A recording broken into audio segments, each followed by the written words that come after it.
তুমি আমার জীবনের প্রথম মানুষ না, তুমি আমার জীবনের প্রথম ওয়াইফও না। পাঞ্জাবি জি। আচ্ছা, প্রেমের বিয়া কিভাবে বুঝলেন?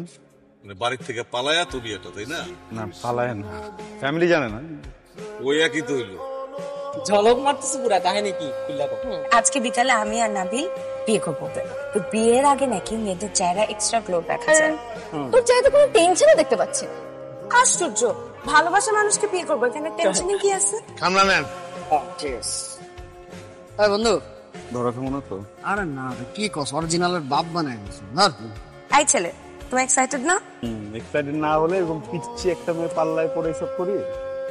আচ্ছা শোনো, তাহলে আজকে বিকাল 4টায় দেখা হচ্ছে। ফোনে এত কথা বলবো না, তোমাকে না করছি না।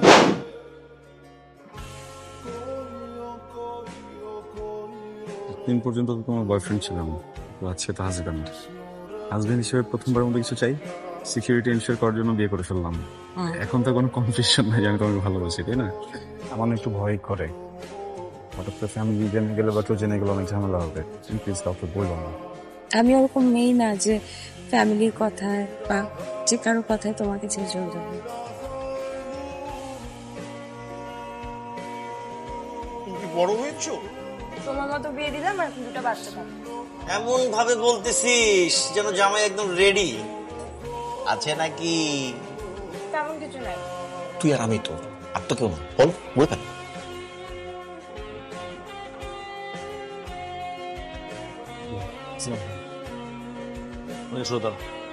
হাপ্পটা কিন্তু আমি তোমার দিতে চাইছি, তোমার ফ্যামিলির ব্যাপারে আমি সব খোঁজ খবর নিয়েছি। আর তুমি তো কিছু করো না বা দেন না, তার উপর আবার বিয়ে করছে একটা আন্ডারেজ একটা মাইয়া।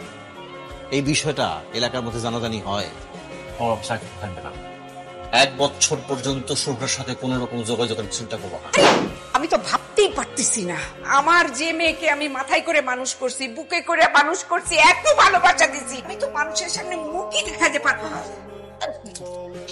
তুই কি মনে করছিস? হ্যাঁ, আমি তোকে ভালোবাসি বলে টুকরা টুকরা করতে পারবো না? একদম কেটে টুকরা টুকরা করে তোকে গান দিয়ে ভাসিয়ে দেবো। কিন্তু ওরা যেটা করছে এই মাইরে এটা হবে না, সেটা আমি বুঝিতেছি। পুলিশের পোলা না, পুলিশের বাহাদুরি দেখায়, আমি আর পুলিশের বাহাদুরি ছুটামো, আর পুলিশ বাপরে শুদ্ধ আমি জেলে ঢুকামো। হ্যাঁ সমস্যা নেই, তো হয়, আপনি কিছুই করেন না প্লিজ, আর সমস্যা নেই। শুভ্রার সাথে আমার ডিভোর্স হবে, কোনদিন হবেও না। নেক্সট টাইম আমার সামনে এই ধরনের কোনো কথা তো বলা দূরের কথা, আমার সামনেই আসবে, বুঝছস? তাহলে শুভ্র যে অন্য ছেলেকে বিয়ে করলো, একদম এই জায়গাটা তো দিন। ভাই আমি বলি প্লিজ শুনেন।